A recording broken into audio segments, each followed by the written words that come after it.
Hi, good morning, everyone. I am Shweta Jaiswal. I work as an agile consultant, transformation coach, and I'm the founder of Twin Flames Consulting Services.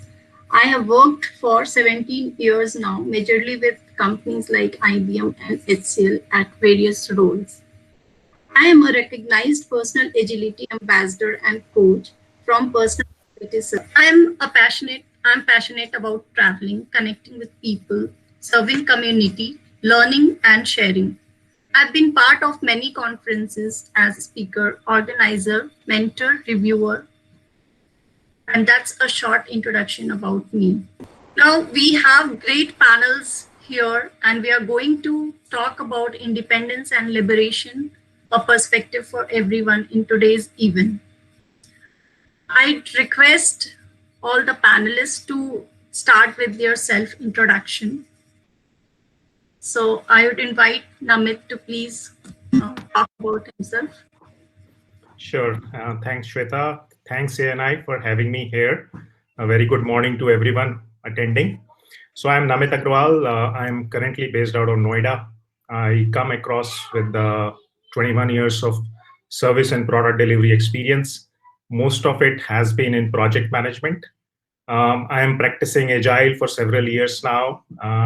Was a Scrum Master for several years myself. And I believe a lot of attendees come from a strong Agile background as well.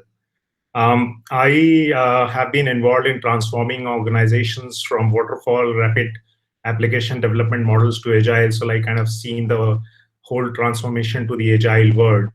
I also am pretty much active on LinkedIn and Twitter, and I am currently also mentoring a startup called UpSafe.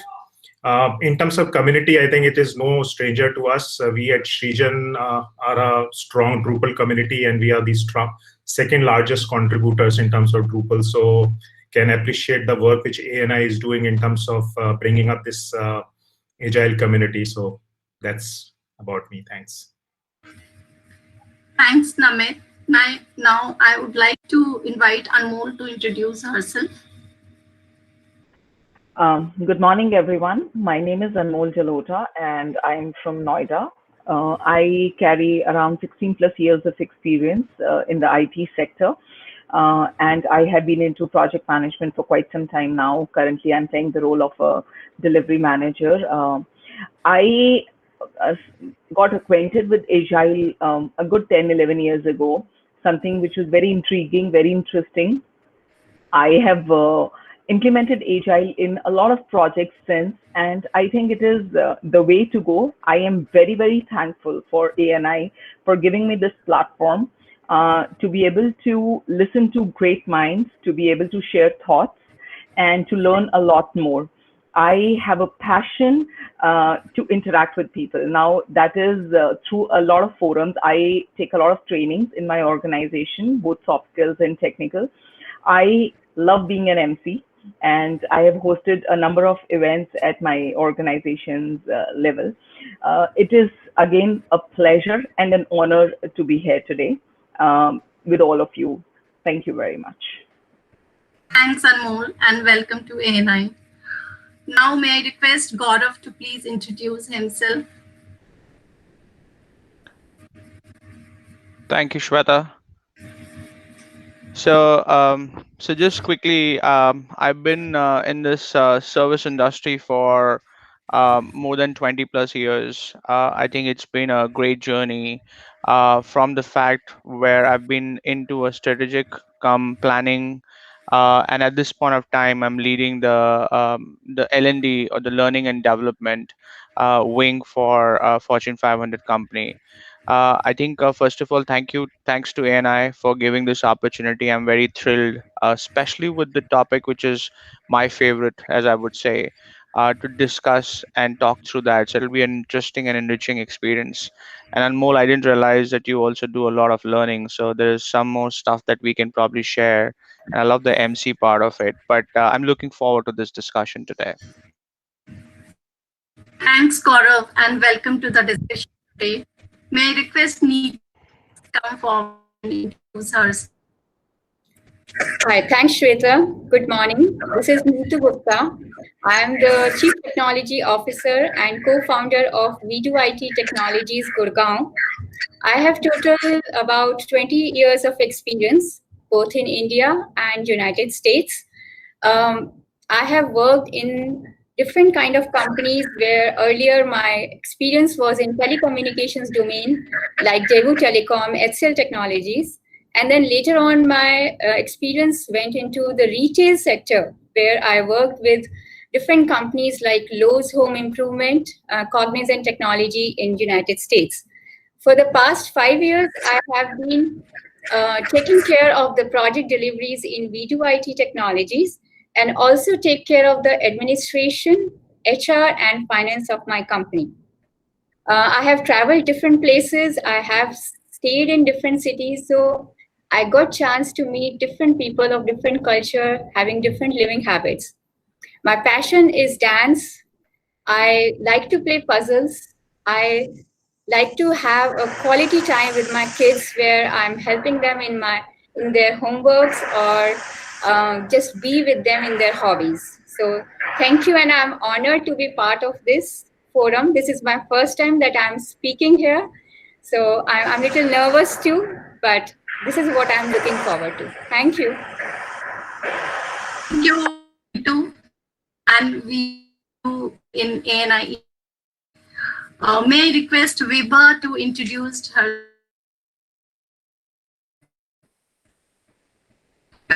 On mute. You are on mute. Can you please unmute yourself?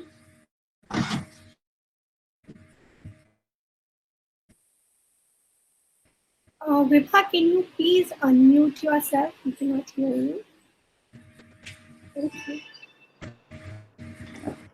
Good morning to each one of you, and thank you for this invite, Shweta and ANI. So, to begin with, what we become is basically what we come from, and then we choose to become. So, I come from a family of trade unionists and journalists and teachers. So, it started very young. I'm a total people's person and people's connect. So, in all the organization which I raised, and I was a teacher. I became a teacher and I did my journalism too. And I was connected to people. So my whole passion was how to bring each individual and work to their best potential, to their capability and capacity. And that has been throughout with me. So whether I was in classrooms or in corporate, and now with my own companies where I work on the total image work, internal strengthening and um, external confidence and how you take decisions, and also in the spiritual world for the last 20 years. So that's what I am doing. And right now I'm associated with the Wiki, which is a women organization for the Indian Chambers of Commerce. And we are working on elementary education. And yes, I've been a public speaker with the Public Speakers Association of India, and people invite me. I've worked with the best of Fortune 500 companies as well as with NGOs. And I'm passionate about meeting new people and connecting with many more so that I grow. I'm selfish a little bit. I grow, and along with, let everybody grow to their best and make their choices. Thank you. Thanks, Vibha, and we welcome you in today's event. Thank you. Okay, so one of the major overlooked aspect of this COVID pandemic is about those corporate warriors who are keeping the right work-life balance. During COVID, as we all know, most of the families have lost the crucial domestic support that was keeping them going before. However, during pandemic, these warriors have cloned themselves into many roles at home and at the same time fighting the challenges of keeping the business going in insurgency with equal zeal. How they maintained their independence and how the liberal environment around them supported or challenged them. How could they leverage Agile in running life smoothly? This brings some interesting stories to share with the world from which which we all can learn. Let's hear such inspirational stories from some extremely resilient industry leaders who prove themselves as winners in both corporate and personal life. So let's begin with today's topic, and I would request the panelists to discuss and to bring up their experience with independence and liberation at work or home. So, Anil, can we have your views on this? So thank you, Shweta. And before we start, I know you've already welcomed everybody, and we have a good audience with us today. I just hope the discussion that we all have today here is something that all of you will identify with at some point in time. So, it is not probably whatever we are talking aligns directly to your lives, but somewhere I guess at what all of us will talk about will resonate with you. And I hope during this discussion or after this discussion, when you all go back, if there is only one takeaway from all that we speak today, that in itself would be a win for all of us, all of us sitting here. So thank you again, for taking out the time on a Sunday morning, for coming here with us and listening to us talk. So I think when we're talking about independence and liberation, two words, similar meanings, a very thin line which kind of I think diversifies the two words. When I talk about independence, what I understand with it is that I have a right to be or to not be dependent on anyone else, which is a very, very important event. How do I define independence? That is my freedom, my right to choose. And liberty, or liberalization as we call it, is a set of minds. It's a mindset for me. I feel no restraints. I have the power to act. I have the power to speak. And it is all my call, So when I talk about both let's talk about the workplace first, There's a very common term where we go out and say, okay, I want my team to be independent, or I am giving them the freedom to be. What does it really mean for all of us in the corporate world? We understand that there's a hierarchy in almost every sector. There's a hierarchy. I report on to people report into me. If at any point, at any level, I am given that freedom to take my own decisions, if I'm given that freedom to be accountable, it will make me a lot more responsible. If I have that freedom to choose, I will definitely become more creative. My self-esteem goes up. I take decisions, which is the most important. I could be wrong. I will make mistakes. But, there's one thing. When we're talking about independence and liberty, there's one thing that we tend to forget. Everything should be there and should be given within boundaries. There has to be a defined boundary for everything.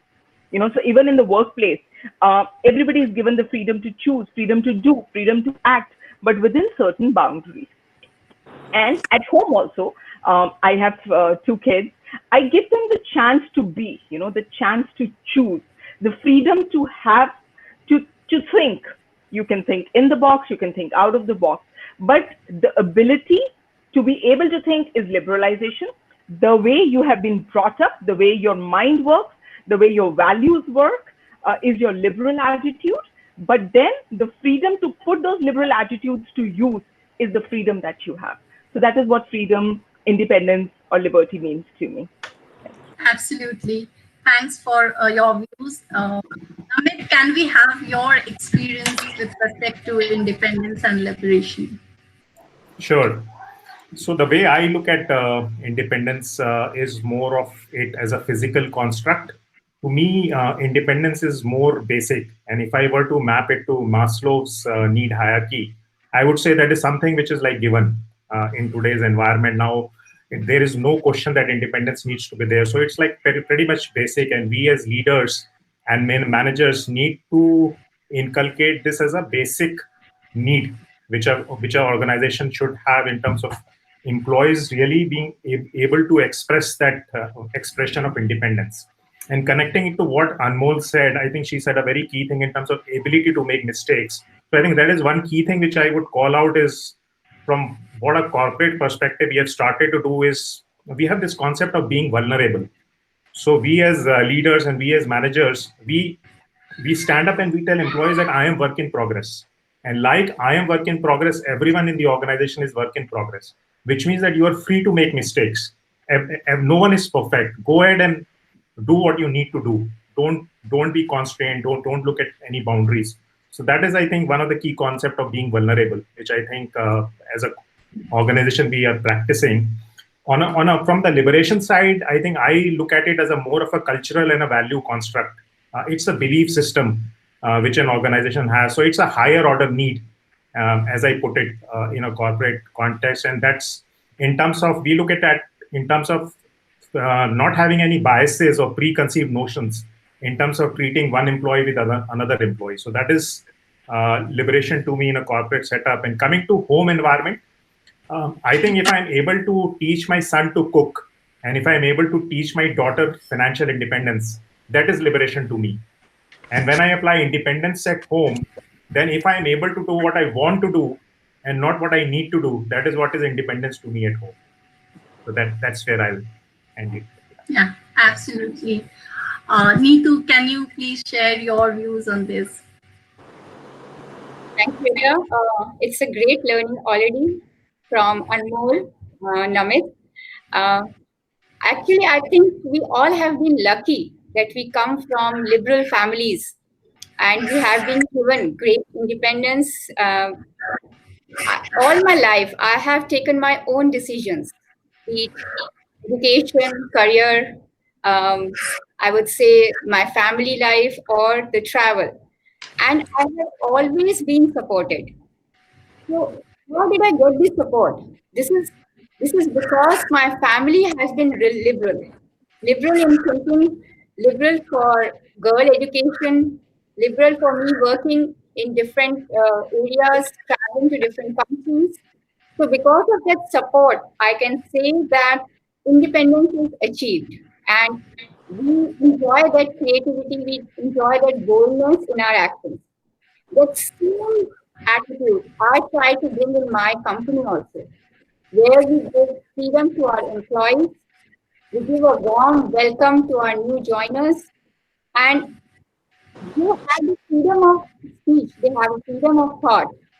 And undoubtedly, I would say that with this freedom, it improves creativity, it opens the channel for new ideas. And I would say the people become adaptive and open to change. So that kind of liberal thinking and attitude, if we bring in our company, it improves the company values and the productivity. Thank you. Right, right. Uh, Thanks, Neetu. Gaurav, can you share your views and experience on this? Yeah, I'm running short of words. Seems like the panelists have already covered everything. But I will say, on a very lighter note, I don't know if you guys have seen a movie. Last night I was watching a movie, which is this Hindi movie that's come on Netflix, which is Gunjan Saxena. I think if you close your eyes and just watch the movie, and I haven't seen the full movie, and I'm not a Netflix marketing agent here, but I'll tell you the first half of the movie that I saw was actually about independence and liberation. What it talks about is clearly how in the society we all are independent, but when Gunjan got into the whole Air Force piece, we were not liberal about it. There was absolutely a problem. We didn't accept there were no toilets there for women, and all that great stuff that I can build a story upon itself to say perfect topic here to talk about. So I think the biggest piece I'll tell you is that we all are wanting to, and slowly and steadily we are, but I think still there is an unconscious bias that we have, which is a challenge that I would feel that we have to take care of, which is a challenge that I still feel at workplace that we have. As you mentioned, it's not about a woman or a man. It's about how do we make sure we all are equal in this space, which is the most important piece, which I think somewhere we've been born and brought up to. And I think it's more of an Indian context. I don't see that when I connect with my US counterparts. I don't see that when I connect with my European counterparts. But it happens when we talk about India specifically. Culturally, I think we've been born and brought up to that. So those are the challenges I think we'll have to look at. But trust me, if you watch the first few minutes of Gunjan Saxena, you will love it. This whole conversation can clearly be, we can actually play the movie and it'll tell us the difference between the two. Thanks, Gaurav. We would certainly watch this movie. Let's hear now from Viva what she has to say on this. First of all, I just loved it because the moment Namit mentioned about Maslow law, and then Gaurav and how they have explained about this movie and everything.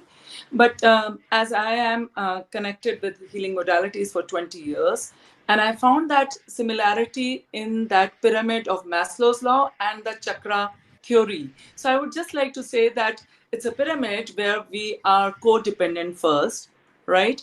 And where we are, even if it's like small kids are dependent on us, or our parents are, or anything in official work also, you become codependent.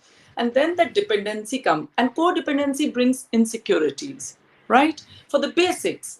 And then the dependency comes, and you feel that now, like, I was dependent on my EA for so many things, and that is something that brings little trust and faith, and it that I can rely on that person. And then comes independence. Independence, something that it, that you don't want it, right? So that's an action oriented, and that's where you feel that you have that azadi, that it out of external control. You're out of external control, but still with the boundaries you have the ownership and responsibility. So in corporate, because we are talking about corporate, when they become managers, now they're managing it, and the seniors trust them, and also the juniors trust them, and each one now become independent of their thought, their action, right? And the final state, it is interdependence, like interpersonal skills, like interview, like interaction, when both are equal and still work together in collaboration. That's the highest form of understanding. But everything comes with the thought of liberal thoughts. So I was like a Voltaire, what he said in 50s, that even though I disagree with you, but still I would lay my, I would be dead, and so that I protect your right to be liberal. So that is what it is, that to right to express and right to think, and it that you what you want and what you don't want, but still it is so external, and liberalization is so internal. So when we are talking about creativity, that comes with control. The moment you want to control somebody, the creativity goes off, right? So the moment you get that independence with trust and boundaries of the ethos of the company and all, you are now trusting, and the creativity opens up. So it's something like that. I want to make just put it across in a simple way, that with creativity, with independence comes your self-esteem, self-worth, and so you're giving independence to others too. So that's what I feel. And in personal life, I always feel that to staff and to people, they know their work, and we can talk, and let's make a communication. That's a first thing, first step to be liberal and to give independence and to feel independent, right? To have a clear communication with a clear way of, respecting your views as well as others. Yeah. Thanks, Vibha, for your input on this. Let's hear about the different challenges that you have faced with respect to liberation in your life, and how did you overcome those challenges. So, Neetu, could you please share your challenges, and how did you resolve it? Yeah, I put the microphone on. So am I audible? Yeah. Yeah. Absolutely. Yeah, as we have talked about that we belong to liberal families who have helped us being independent. But still, there are several challenges. There are several times where we had to fight for the liberation. I would say one of my example or one of my experience that I had is when I wanted to marry a boy of a different caste. I thought my parents are liberal, and I would say that they whatever decision I'll take, they will accept it. But this is not I'm saying that they are not liberal. I actually had a long debate, a debate with my parents, and this was because this was a matter of an important decision for their precious daughter. So, if I think from their perspective, they asked me several questions. This was for the first time that in the family this was happening, that there was a love marriage or an intercaste marriage. But how could I achieve this? I had long debates with them, and they questioned me whether you are acceptable or whether you are tolerant towards a different culture. So I was asked several times, but I could win that thing. How? Just by my confidence, they asked me. And because of my confidence for my choice, and because of the that I could take the responsibility of my future, I could win this. And from then on, I got the complete support from my parents in taking that decision. But today on this platform, I would also like to share with you a different aspect that I have faced. And that is when I developed a chronic illness few years back, and which led to my structural changes, physical changes, especially my facial changes. And I was losing confidence. We know that we get the support from our parents. They have always supported us. But this time, my husband, my in-laws, they supported me. They accepted me. And they have been constantly supporting me in my therapies and treatments. And how did I get the support? Because of their love, care, and liberal attitude. They were so open to accept this. And because of this, I am sitting here. Otherwise, my confidence would have been shattered long time back. So this is, I think, a perfect example of being in a liberal family where we come from, and we get that, and I'm pretty lucky to have that. Thank you. Thanks, Nitu. That was really an inspiring experience to hear. Liberty does not come for free, and we need to stand for it. And we need to earn it. We need to also fight for it. And everybody, I'm sure everybody has their own journey on it. So let's hear out from Namit about his journey and few of the challenges which he faced and how did he resolve it. Sure. Thanks, Shweta. And very inspiring to hear from Neetu how she was able to overcome and got a family support. And I was just thinking that if you really have the family support, you can fight the world. But coming to my own challenges, I think the initial formative years when I was in school, my parents, though were very educated, I think there was a very heavy influence from the society in terms of what's the ideal career path which a child should take. And in that sense, I think both me and my elder brother, both of us were pushed into engineering line. And that too within engineering, I think my parents did a lot of research in terms of what's the right branch to pick.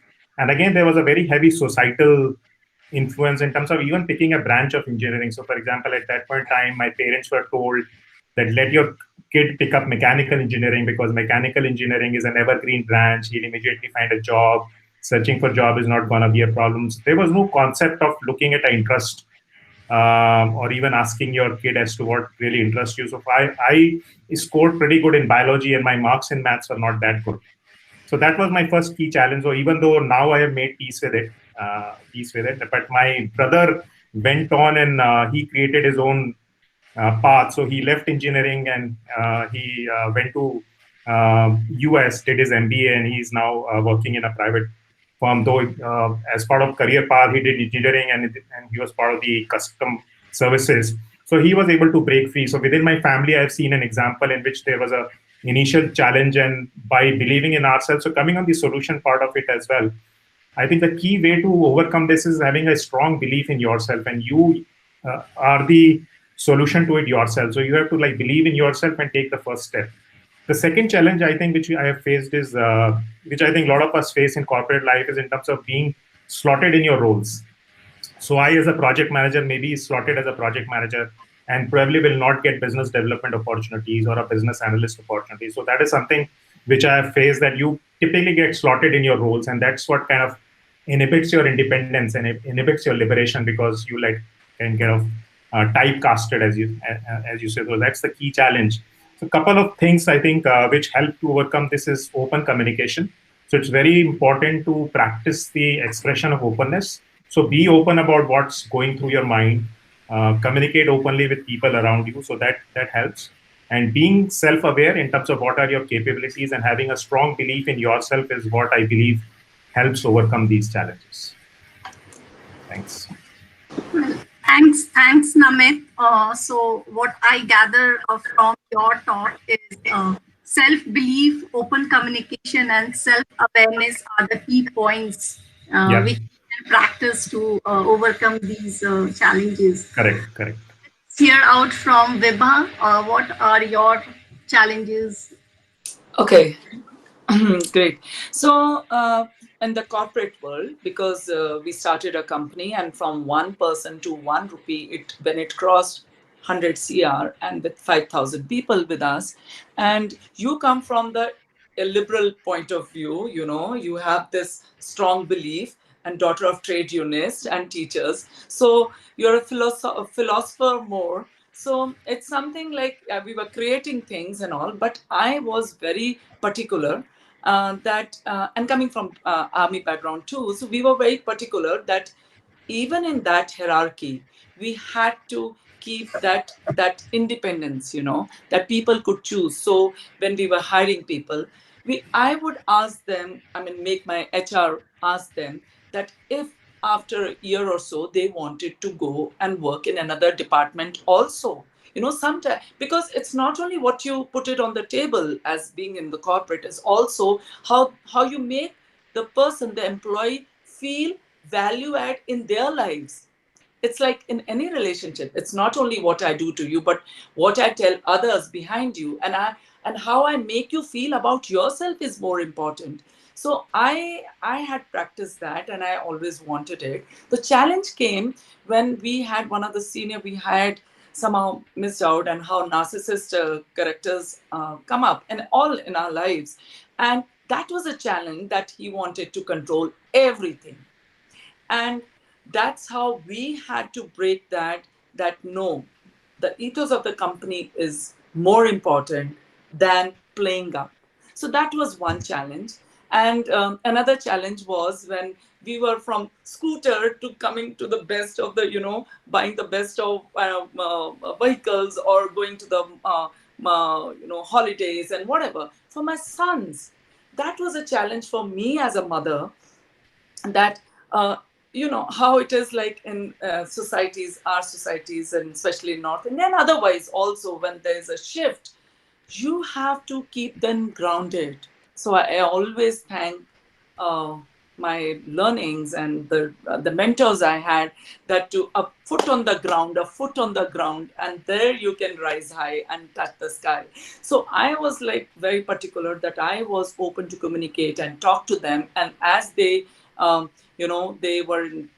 crossed their 10th and 12th, they had to do internship with our in our company, and from the lowest of the level, they had to respect each individual, their work, and they had to meet, and they had to be in time, on time. And this is how that was a challenge. And I feel that yes, they have grown to be respectful to everybody and each employee. And on the personal side, I would say that there was a time for years, for 10 years or so, because I'm the only child of my parents, and so was my husband. So we brought our in-laws and my parents and my home, and staff and dog and a cat and everybody in same building. That was a personal challenge too, because I come from the background that everybody should retain their independence and have the liberty to think and then act. So, creating those boundaries and respecting all different viewpoints from two families and how to bring that equanimity, I had to watch my action more than what I was saying and I wanted. They say that you learn and the children learn from what you do and how you react and respond in a given situation than what you tell them to do or correct them. So I had to watch out myself. So these are two things, and yes, for years, for 10 years, everybody were together till the parents fall out because of illness and the natural demise and all that. Yes, that was challenging, and yes, you have to be in balance. That's what life is all. It's not how that you lose your balance, but how soon you come back to that core of your balance and equanimity, and admit that you have faltered and you are willing to move ahead, and you give others the liberty to think and to act. That's what I felt, yes, was challenging. Well, thanks, Viva, for setting up that example to our audience as well. I'm sure we all are hearing you and will definitely take back these learnings. So, coming to Gaurav, can we have some of your challenges that you faced and how did you overcome? Sure, absolutely, Viva. That's very inspiring and great to hear. I would say I'm going to be a little controversial in the few points that I'm going to make. But with the freedom of speech, I'm going to share it and share. In this whole work from home setup, I know everybody is working equally. There is no housemaid. There is no domestic help in some places. You have to do stuff. Men are picking up utensils and even washing them. Was the comment that was made in a staff meeting that I was conducting, and which was to my mind saying, okay, yeah, that's great. Men are doing that. I'm sure women does that as well. So while this was happening as a conversation, one of my colleagues stood up and said men should get a standing ovation for doing all the work at home as well while they're operating, for a company. Now that's the big controversial or a topic that I wanted to pause, and I had to pause them to say, but what about women? They have been doing it for I don't know how long. And I don't want to have any kind of a bias, but just wanted to understand why would we want to just give an applause to the men in the staff meeting. Trust me, it was absolutely pin drop silence for a few seconds. And that itself tells us that there's a huge problem in the way we think today.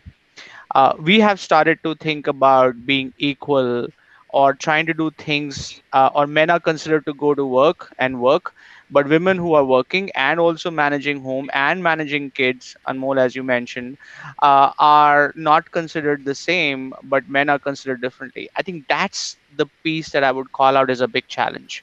And to solve that challenge is to make sure that you correct it there and then.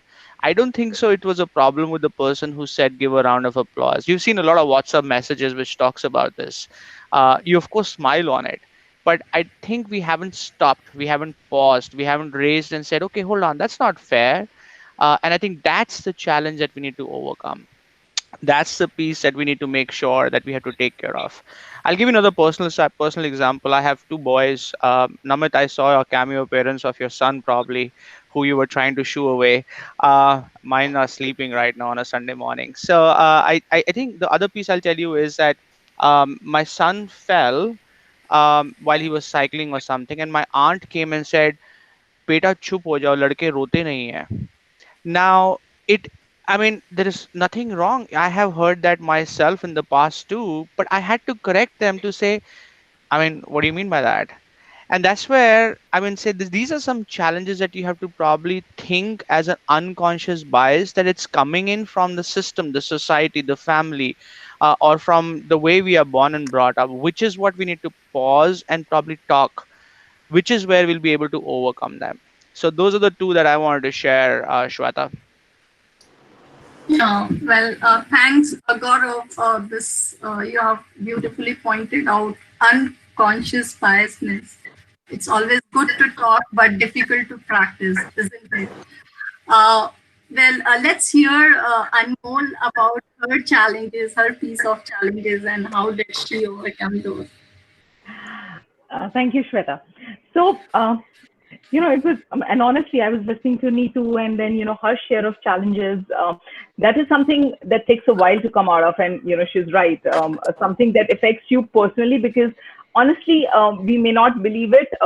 This is a very vain world. How you look, how you come across as to people is very, very important. So to be able to get your confidence back in spite of something so shattering that happened in your life, and to take a strong foothold again. Kudos to you, Neetu, I think.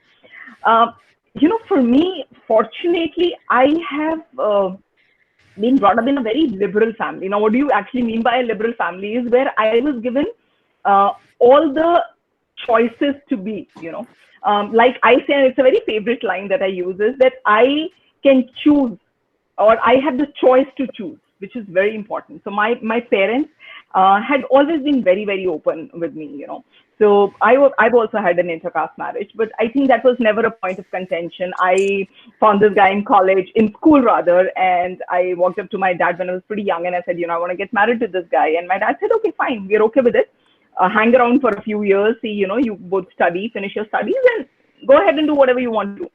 So I come from that background where I have been given liberties, where I have been given the choices to be whatever I want to be.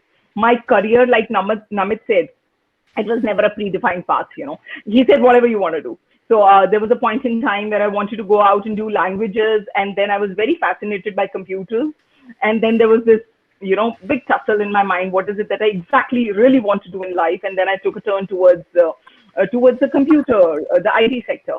But so there was nothing which was ever forced upon me. Of course, my father was always there guiding me, directing me, helping me out wherever needed, and which I think is the cornerstone of every independence.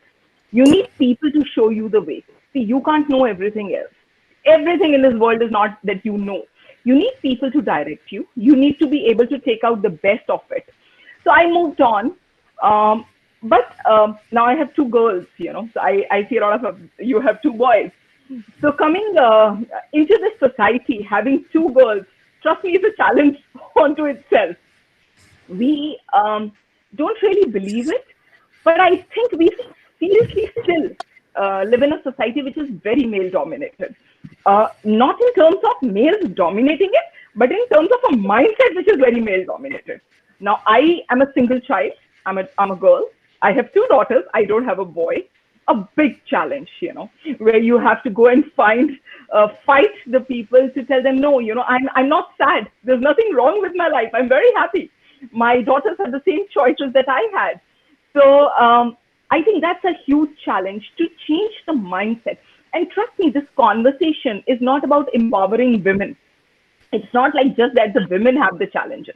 Men have their own fair share of challenges. Gaurav just said, somebody came up and said, your boy is not allowed to cry, which is a very, typical way of looking at it from society. So I guess more than the challenge, and if you come into the corporate world, you can be liberal, you can show you are liberal, but at the end of the day, it's a very stuck-up society. A female at work is always, I've seen managers. And it's a very real life example where they come up and say, I want a boy in my team, not a girl. So if you were to choose between a girl and a boy, people prefer a boy. And the reasons are weird. Ye late baithega, I can push him more. The girl has to be home in time. She will have kids eventually. So, there's this whole thought process where it is underwritten that girls are the ones who take care of home, of kids. If they go out to work, their work can be categorized in a few, easy paths.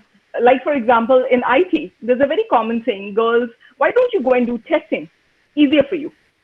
That mindset is pathetic, I should say, but that's a challenge. So all of us, in one way or the other, fight challenges, all of us. Someone has to fight for their position in society. Someone has to fight just because they're a woman. Someone has to fight because they're a man. And there are things which are typically associated with them. A man is always arrogant, a man has an ego. Why is that? A woman has as much of an ego. So everybody in every sphere of this world have their own set of challenges. I had a few. I started working being a woman. I've seen a lot of those challenges in the workplace. I have two daughters. For me, the challenge is to bring them up in a world free of biases. All of us have used that word a lot, but I really want that somewhere in their head, they see that there's a world out there which is free of prejudices and biases. I think that for me is the biggest challenge today. Thank you. Thanks, Anmol. So I do understand and agree that changing mindset of people is not really easy. So let's see and let's extract the key takeaways today from this whole discussion, and let's practice it back with our set of people in our society at workplace, and see what change we can bring today. So coming to the next set of questions, as leaders, how have you contributed in building a liberal culture to face tough times like this, and what changes or initiatives you have brought in? So let's hear it out from Gaurav. I think a couple of things that I'll say. I think somewhere we as a culture started to, as a company, started to think about few things like diversity. And I think things have started to evolve from where we were thinking and how and what we're trying to envision. So we started over something saying let's think about diversity, and then that's what we started to tell people. Say diversity is something that you should think about. We should have different set of colleagues. It should be a diverse meeting. It should be a diverse set of colleagues. To Anmol's point, it should be a combination of some versus having men or women or other types. Then I think as a company, for example, what we started to do was we started to talk about inclusion. So first was diversity, then we got to inclusion, and I think the third step which we have started to now think of is also an add is belonging. And I think those are the three things that we keep in mind. These are like the step up approaches that we've probably kept in mind to say we spoke about diversity, which is just having a seat on the table. We spoke about inclusion, which is having a voice on the table.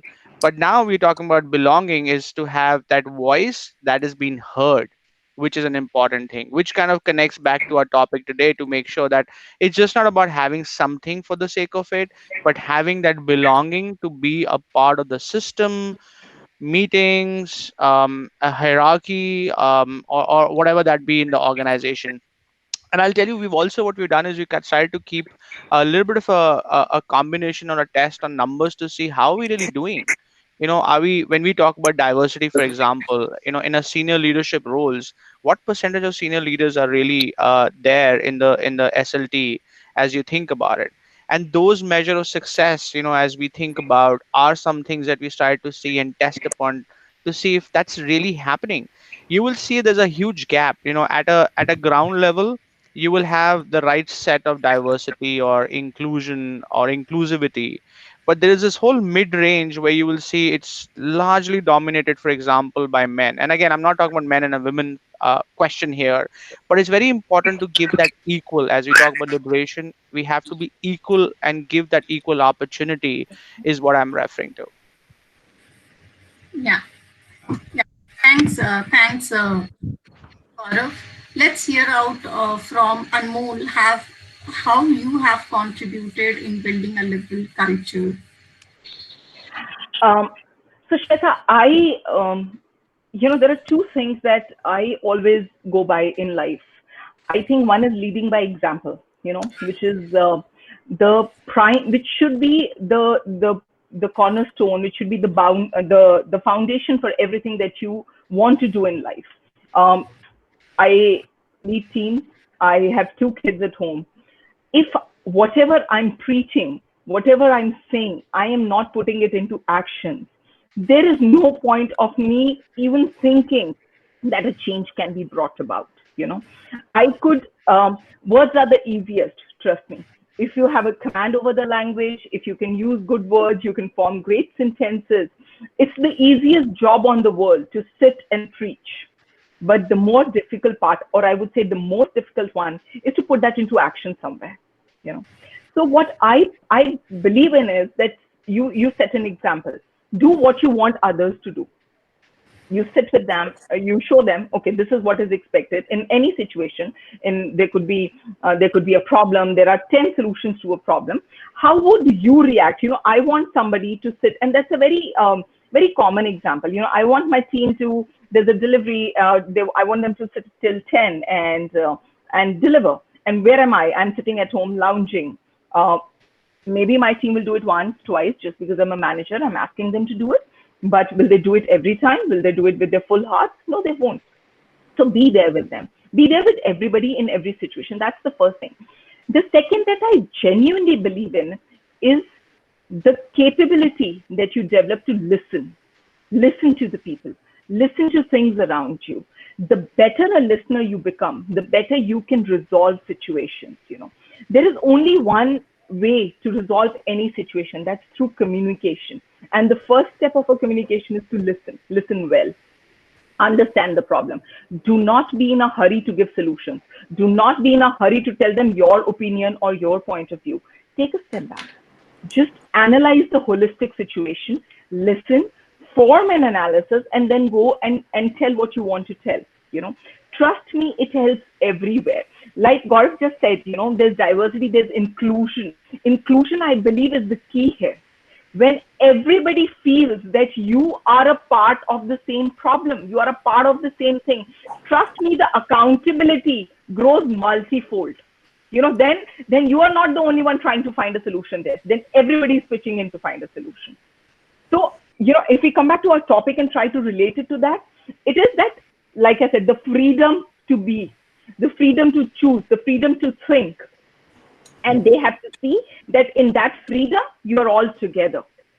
So I think these are the two very, very important things that I generally practice. And I think people should do it too. Lead by example and listen, listen, listen. There's nothing better than listening to a person. And I guess you will have all the solutions with you. Thank you. Thanks, Anil. So we'll try to be a good listener and try to lead by example. So practice what we say first, right? So let's hear what initiatives Namit has taken in his home front or in workplace to build that liberal culture. Sure. So I'll talk about a couple of programs which I believe are really interesting, or at least I think I have started practicing them fairly recently. So the first one, which we call as the MGSCC coaching program, and this is a program which is applicable for all the senior leaders, senior managers in the organization. And we apply them to senior managers and senior leaders because essentially we believe that these cultural values and belief systems are very much top down. Because if your leaders are not really practicing it, your employees are not going to practice it either. So it's very important to address this top down. So the MGSCC coaching program is essentially a stakeholder-driven program in which all the managers take feedbacks in terms of their behavior and value systems from a few people who they work with very closely. So based on the feedback or the feed forwards, as we call it, a kind of an action plan is created, and it helps these leaders and managers to address the behavior systems. And I heard Gaurav and Anmol talking about a lot of these behavior patterns. And that's a common theme as you look at it, which is emerging, that it's a lot about behaviors and values. And the second mechanism which we have started practicing is what we call as practicing the cultural values in our retros. So retros is a very usual mechanism or a ceremony in any agile program, right? So we usually have these account retros.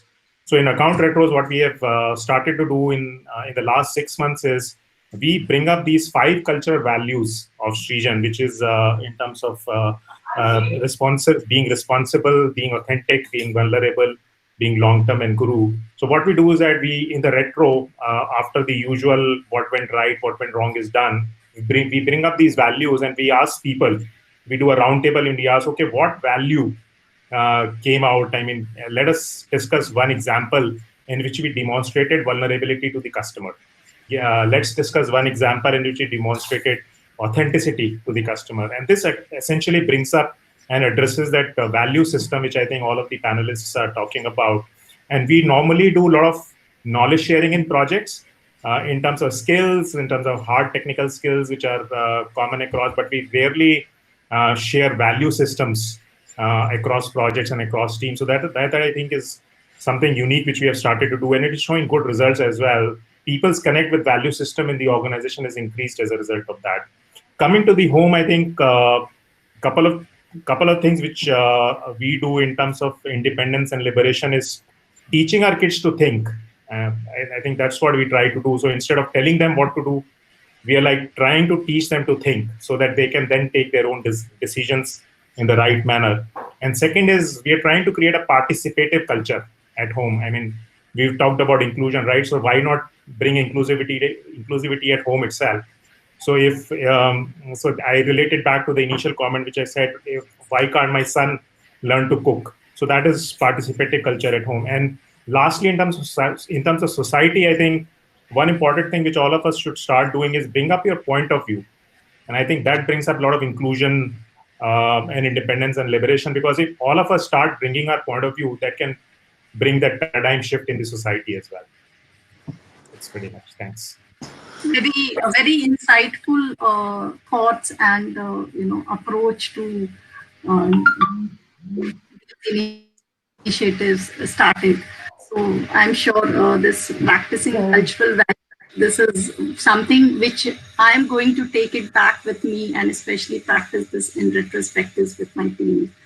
So thanks, Namit. Let's hear out from Neetu what initiative she has taken in her life. Yeah, I completely agree with Anmol, what she said about lead by example. I myself believe in that and have followed that all my life. I have seen my father being liberal, so that's what I have implemented in my life. So before I teach my children or the people at workplace or in my society to be liberal, I should assess myself how liberal I am. I am myself. Am I empathetic towards people's problems? Do I have tolerance towards different culture, different living habits? Am I adaptive to change? Or am I honest, genuinely honest in giving feedback to people? If yes, then I'm already setting that example for my people near me. I have been in the United States where I saw people liberal, and I've learned a lot in 10 years, and I try to bring that culture in my company. When I go in the office. Neetu, you are talking on mute. Can you please unmute yourself? Okay, I was not. So shall I start? Yeah. Yeah, please go ahead. Yeah. So I agree with Anmol. So was it from the starting that it got on mute? No, in between? In between. Yeah. Okay. So I would say that if I think that I would like to bring that difference, I should assess myself whether I am myself liberal, and am I empathetic towards the people's problems, and if yes, then I'm setting that example for my near ones, for my people, for the people near me. So in United States, I have seen different people. I have stayed with them, and they used to be so liberal, so frank, very honest. That same kind of culture I want to bring, or I have tried to bring in my company.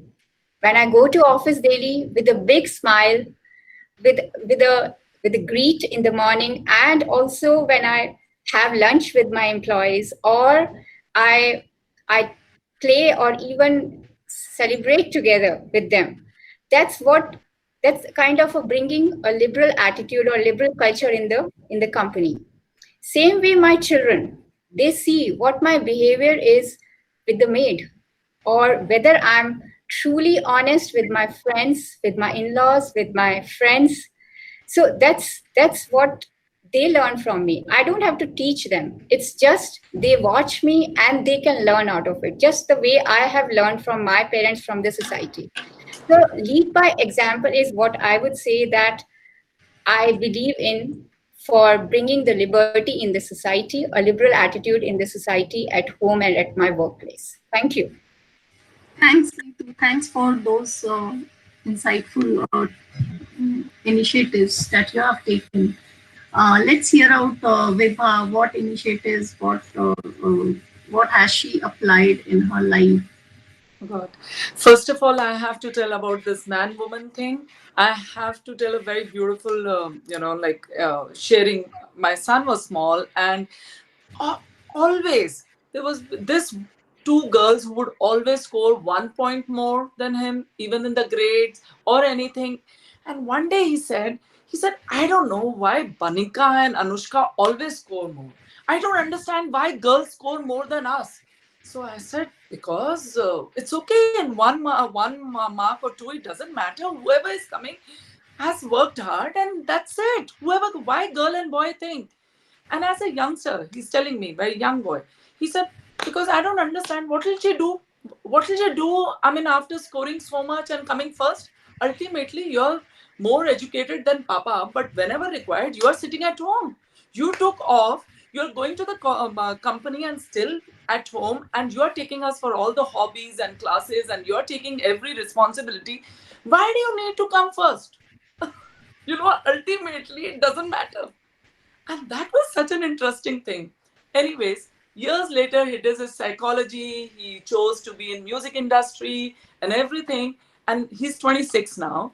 And he tells me, well, the corporate had invited me to talk on women empowerment. And so I would say slowly, let's talk empowerment. Then let's not make it only women. We have to, as a woman, we have more responsibility to empower our men too, and make them feel proud too, as well as retaining our pride. So, and then he said, Ma, then this new term like feminism and feminist, he said, I think everybody should become a feminist. Even he's telling, my elder son is saying, Ma, I have become a feminist. I think all women should be given this right equally. It's not given right. We have the right, and let's avail it. And that's where I found that shift and inclusiveness, what the new society may bring.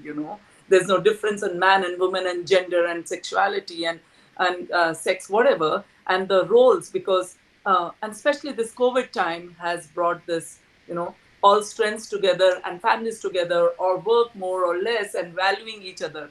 So that's what I wanted to say when we are talking about man and woman. And I've seen this boys, the view changing. So that's fun. But yes, I would vouch for this, as Anmol said, and everybody, that listen and listen.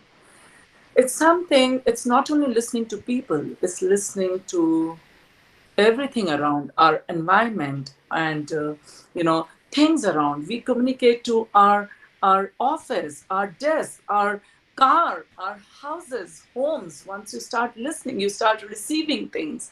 And it's you, like I give the example of WhatsApp, that you receive so many messages, but it's you are the filter point. Now what do you want to forward it now?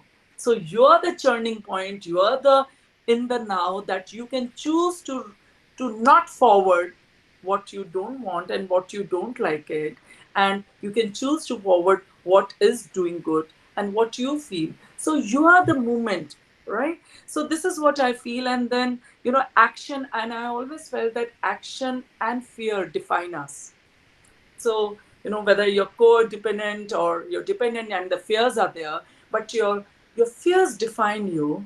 And then when you feel that you are independent one day, because the first independence comes once you have that financial power. That's why we always say educate yourself so much that you can earn your living. So that's why how education from routing and now memorizing to skill development and all vocational educations are more popular, and that's where you don't depend on anybody and you have your own independence of not only earning but making a choices how you want to spend those earnings also. So those are the choices which you with the action and fear, and you become. It's something what we are talking. It's what you become that's more important, and you choose to become, right? And then ask, because I totally believe in communication. So ask before you presume anything. Just ask. So, and being authentic to yourself, because that's what life is. The fears would be there, the hurdles would be there, the new things would be exciting you, and you would like to control. So sometimes I would just laugh and tell my clients when they would say, oh, my partner is doing this and my boss is doing, and they don't understand. So I would say, okay, give them the remote and keep the cells with you. Keep the batteries with you. Let him or her or everybody feel that they're in control. But it's ultimately, you have your reins in your hand. Your horses will always be running wild. So that's keeping the reins in your hand is more important. It's being in control of yourself, in command of yourself than anybody else. And that's where the story begins and unfolds. It's always you, that how Neetu said. It's always you. So this is what I feel. And so stand up for what you need to and sit down where you're required to. So that's what I feel independence, liberal, and the life is. Yeah, true. I strongly believe in everything is everybody's responsibilities, right? And respect each other's individuality. So that really leads to widen your thinking, your belief system towards liberalization. And I would like to add here, Shweta, you may not always have good families, and the families are always good. You may not always have very smooth bringing up or smooth way. You have taken up so many responsibilities, and that's okay, and that's what is life. But how you manage yourself first, and how you honest to yourself is more important, and you give liberty to others also to be honest and authentic, respecting that not only people but whole environment, animal, plant, everything around. That's right. What is important. Yeah, totally. So we are coming towards end. It's already 11:13 now. So here is the last question to everyone, and I'm sure everybody is looking forward to some tips which you would like to share with the audience today. So we'll start with Gaurav. Gaurav, you are on mute. I'm sorry. Some tips, as you said. I'm just thinking. I think the way I would like to close this is with 2 points. I think, and I was reading it somewhere. The liberation of Earth, women, or humanity is the next step to freedom, is what I would tell you. And I think that's what we have to keep in mind. And I would say, not getting biased, and I also want to say that I'm not an expert in the topic that I'm talking about, but I strongly believe in it.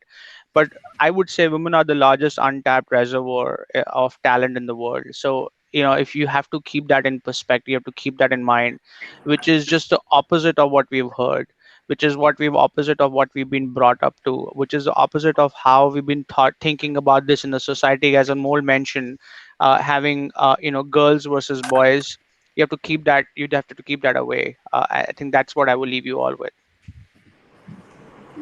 Thanks, Gaurav. Anmol, what are you sharing with the audience? So, I know, like you said, we are almost nearing the end of this discussion, which has been pretty insightful, I guess. For all those people who are out there who are listening to us, like Gaurav just said, we are no experts on what, on any particular topic. We are just common people like you all. We got this platform to come, sit here, discuss. And all we've done today is talked about our own practical experiences, something that we must have faced in time, and something that, how we handled a particular situation. Now, there could be 10 different ways to handle the same situation. 5 of them must have been better, than the way I did it. But the only thought that when we're talking about all this, and all of you who plugged in to listen to, this discussion, when we all go back home, today, and maybe think about it, or at in some point in time, subconsciously adopt a single thing that was discussed today. I think that is what was the relevance of this entire conversation, you know. So when you say that leave the people with a thought, you know, I think everybody's had multiple thoughts today as it is. But there are two very important things that I have spoken during this time, and I truly believe in. One is your right to be, you know, my right to choose.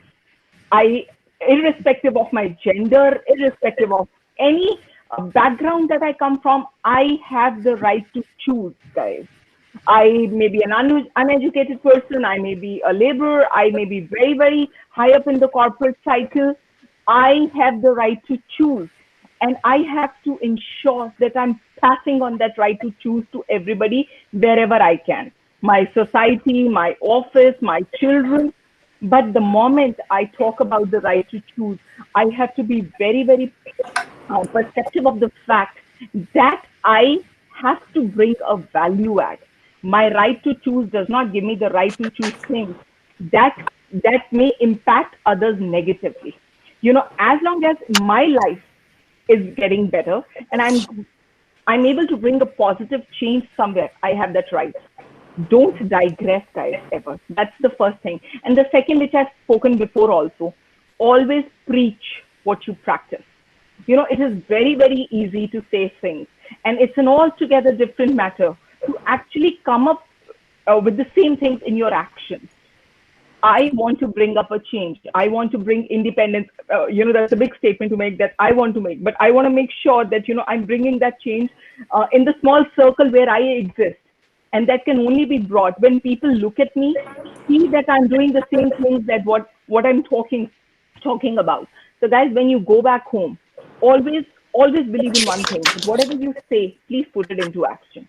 Please just don't leave it at words. That's the most important thing that I think is really needed in the society today. And thank you all very, very much for genuinely taking out the time and listening to all of us here. I think the panelists have suddenly gotten this feeling of being very, very important. But I think you guys have, you know, it is all up because of you that we've got this platform to discuss such a relevant issue. So yeah, thank you so much. Thanks, Anil. Nitu, we would like to hear from you. Yeah, I completely agree with Anmol here, and I'm not a person who can give a tip or something. It's just we are discussing. So what I just simply believe in is just listen to your heart. There are some times we have been planning for the things to happen, but at that moment when we have to take the decision, it's that instinct, that instinct that I go with. So, and later on when I revisited my decision, I found that, and I never regretted that, and I found that this was good for me and my family. So I would say that listen to your heart while taking the decision. Thank you. Thanks, Nitu. Namit, can you please share some tips? Sure, I'll share three of them, though fairly quickly. The first one is really all about communication. So practice expression of openness. As I say, not saying something can lead to lifelong regret. So I think understanding that is really, really important. Don't hold yourself back. And when it comes to it, taking that first step is really important. And believe me, it always looks hard till you have not reached that point. But once you take that first step, it starts looking much easier. That's the first one. The second one I would say is understand that everyone is vulnerable. Be your manager, be a leader, be a person in the society. Everyone is vulnerable. Everyone makes mistakes. And that's what we tell everyone, that you are and I am a work in progress. Lastly, Dhoni and Suresh Raina retired yesterday. So I wanted to leave with this thought in pandemic times that understand that staying on the wicket is very important. The runs will come. So we'll end at that. Thanks. Thanks, Navid.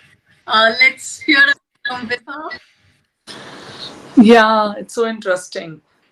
First of all, when Gaurav was talking about so much that the new future is about women and everything, I just want to say, Gaurav, you know, over the time I've realized and that how we women we are so used to creating in darkness also, because we create in that 9 months where it's all darkness and we are yet connected to the new seed what is there, and you create.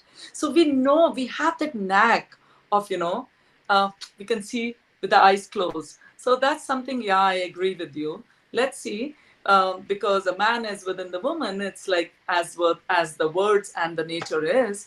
So yeah, I respect that.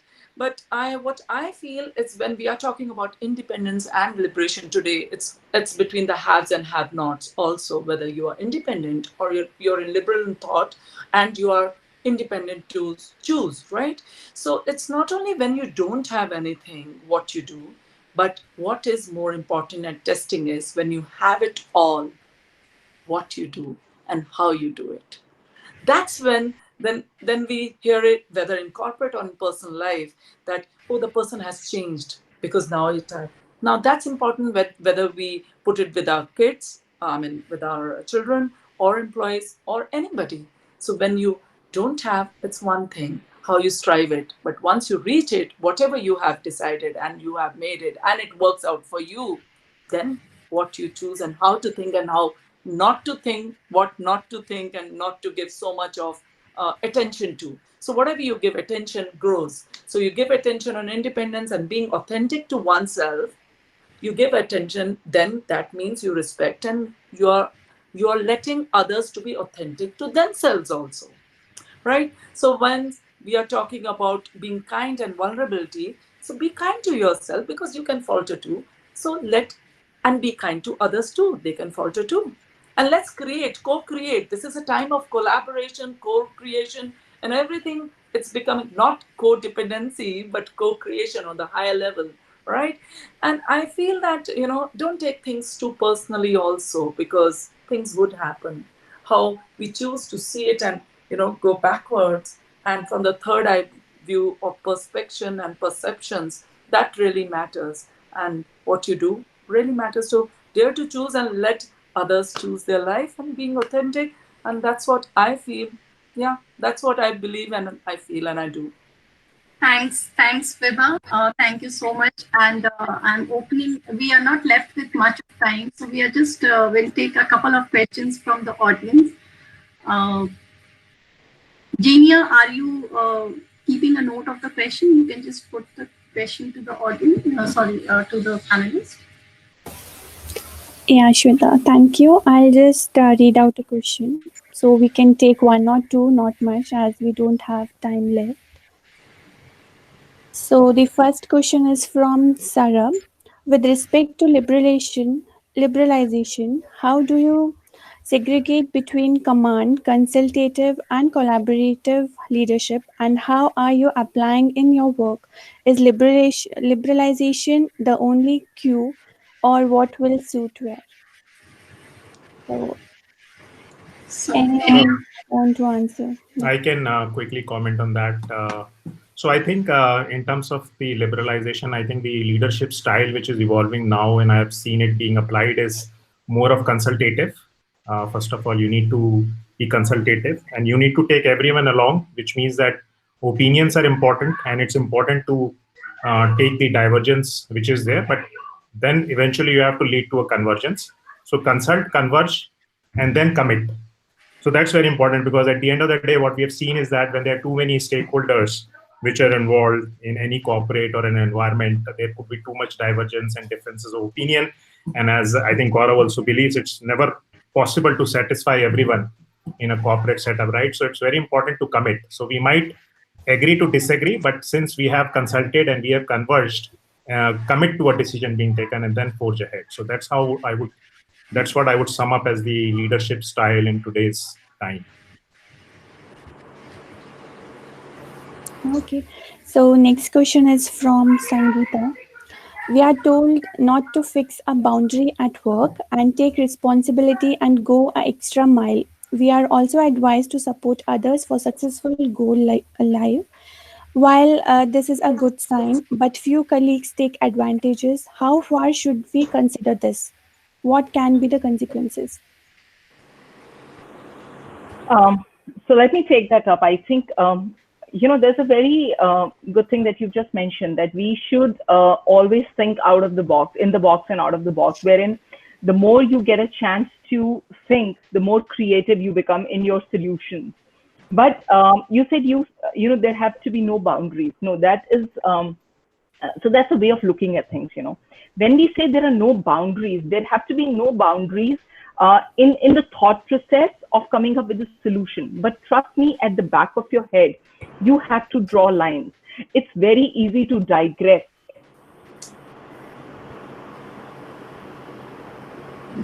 Anmol, could you please unmute yourself? Sorry, guys, so yeah, so I said it is very easy to digress when we are in the middle of a thought process. To keep yourself in check, to always make sure that the solutions that you're working towards are aligned to the problem in hand, you should always have boundaries. It's good. The more the broader the horizon you have for thinking, the better the solution. But unless you know which arena you have to think, trust me, the solutions go haywire. So my suggestion would always be that whenever you are up with the problem and you're trying to find solutions, set up boundaries, set them apart, so that you have a bigger play field. You have a bigger playground to play in inside your head. But always set that boundary. When you play any sport, you always have a defined space to play with, right? You just don't go out and play anywhere. So have that defined space. Make that space big enough for you to include anything and everything that could be a possibility. But yes, you should have the boundaries. I think that's your question. Genia, I would like to add in a point here. I completely agree with Anmol, but the person who has questioned it, actually, that person is really trying and want to go an extra mile in performing. So when we are at the place of that management on that leadership role, I say that with my experience, I have those eyes to know what these people are who have been sincerely working. So their sincere efforts are always visible in the company. It's not like some employees or some colleagues may be taking that advantage. But if you have your eyes open, as a leader, if you have your eyes open, you can recognize that person in the company, that person is really performing. So she should, or the person who has asked this question, she should always try and should not look that, okay, what colleagues are taking that advantage. She should just do her work. Thank you. Yeah, Genia, are we taking any more questions? I think you are on mute, Genia. Sorry, we don't have a time left, so we can take the remaining questions offline. Okay, all right. So with this, we are coming to the end of the session. The personal stories and insights shared by our panelists have given a beautiful perspective of how independence and liberation can be our strong weapons. There have been some very good key takeaways for me, and I'm sure you are also taking back some positives with you from this session. Some of the major key takeaways are: be empathetic, deep listening, give your best at the moment, lead by example, pay it forward, empower people and enable others, focus on behavioral programs, be authentic, practice what you speak, stop controlling others and let people take the charge of their own life, develop cultural values, and respect without gender biasness. So with this, I would like to thank all the panelists for their valuable time and sharing their stories. I would also like to extend by thanking to all the audience for joining us today. Thank you, and I hope to see you in our next session. Thanks. Thank you. Thank you. Thank you. Thank you. Thank you, everyone. Thank you. Bye-bye. Bye-bye. Have a great